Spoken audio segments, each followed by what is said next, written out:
can we explain, I suppose, in a more serious note about what is going on? I know a lot of people are not in this country as well. There's been a big riot going on in the north of England.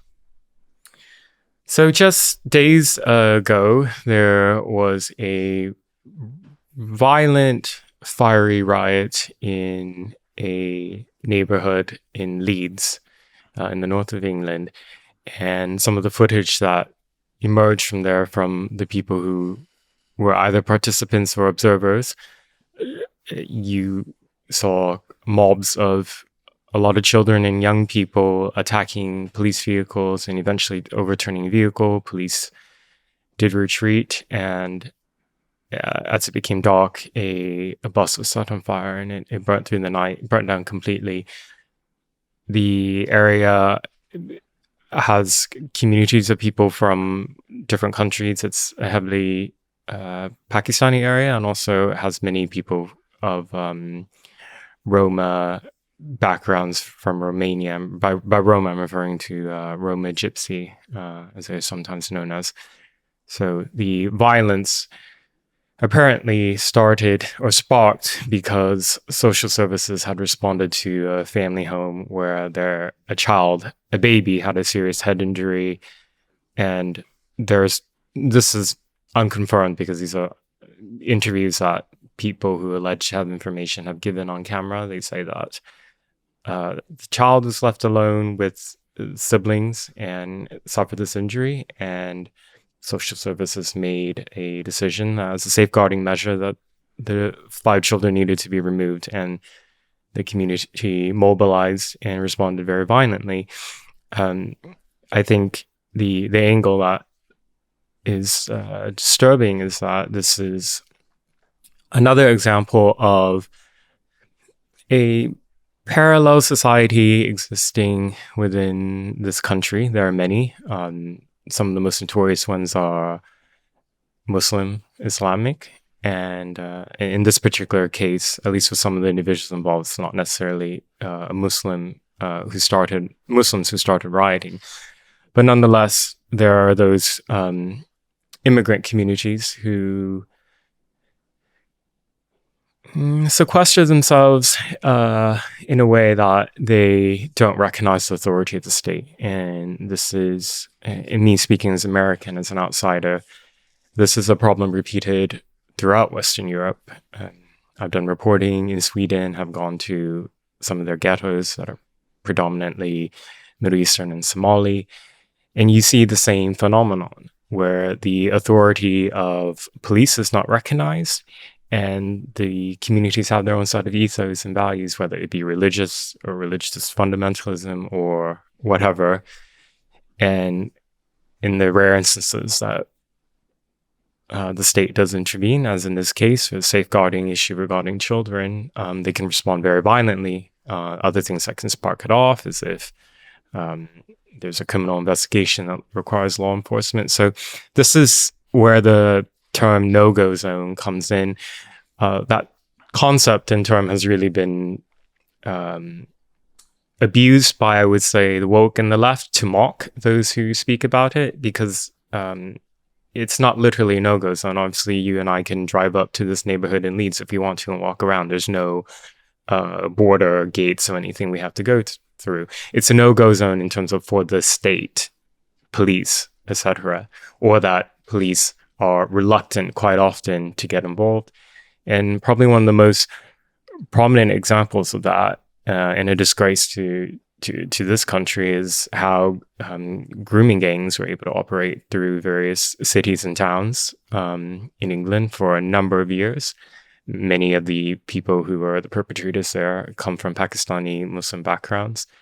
And that happened under the nose of the local authorities, who some of them have testified knowing that some of these things were happening, but felt that it would have been culturally insensitive to pry too much. Yeah, we had Maggie Oliver on the show, and she said that she was a police officer in that area and was trying to put attention onto these issues, and was just told, stay out of it. This, politically correct is the reason. Political correctness was why they didn't basically save those children much earlier. It's so sad that happened. The reason I ask you about these riots, of course, is because you are like the OG of, well, I suppose there must be people historically who have done it more that I don't know about, but of going into these really dangerous areas, and reporting as sometimes as an undercover journalist and sometimes just a journalist and getting attacked by these people. The strange thing here is that, and I knew this about you already, but seeing you in person, you're extremely mild-mannered. And you have Zen about you. There's a Zen and mild-manneredness, and you're very polite and courteous, and everybody says that about you. Do you have like a deep strength inside that, or something that you don't show on the outside that enables you to do this work? Whenever I'm described as brave, it can be hard for me to take that in and accept it as a compliment, because I know the feelings of terror quite well, in being intimidated and frightened quite often. I've been in many very dangerous situations in Portland, Oregon, and other cities where people have, because of my work, targeted me, looked for me specifically, and have at times beaten me. I think the core of me, what keeps me going is that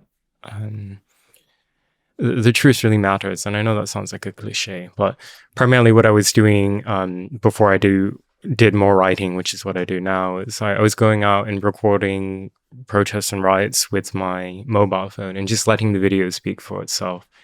And I was motivated to do that out of a frustration. I was a student journalist back in 2016 after when Trump had won the November 2016 election. And in my city of Portland, people reacted by rioting for days, people on the left, the extreme left. And the reporting at that time, and anytime there's any type of left-wing violence, is that it's justified, or it's really not that bad, or they'll excuse it in some way and say the fight for civil rights is never nice and peaceful. There's always vandalism or something.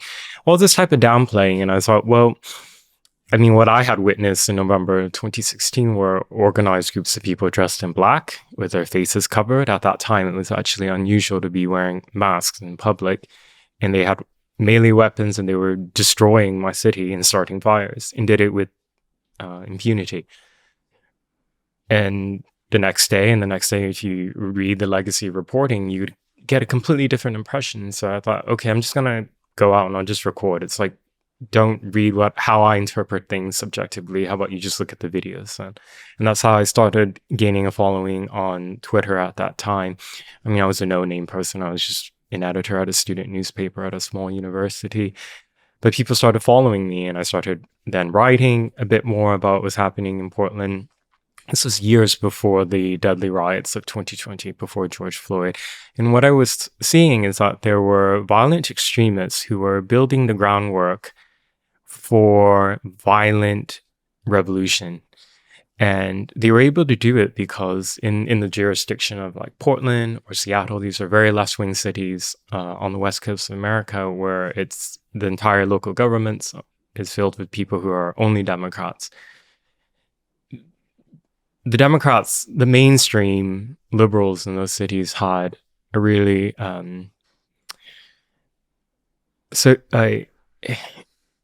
a Trump derangement syndrome that made them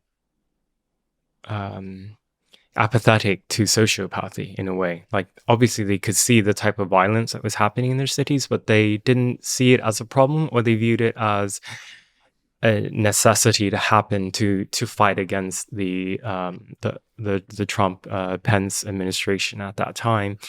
And then in May of 2020, when George Floyd died, and there was all this media propaganda and agitation on social media and incitement of violence, the groundwork had been laid, not just in Portland, but other cities, and through movements and groups like BLM and others, for mass violence to happen. So I mean, there was a lot that happened in between that time with me and my work. I've been targeted very violently by Antifa, but to summarize it, it's my goal is to let the photos and the videos speak for themselves. And unfortunately, people use violence to stop me from doing that, because the videos were powerful.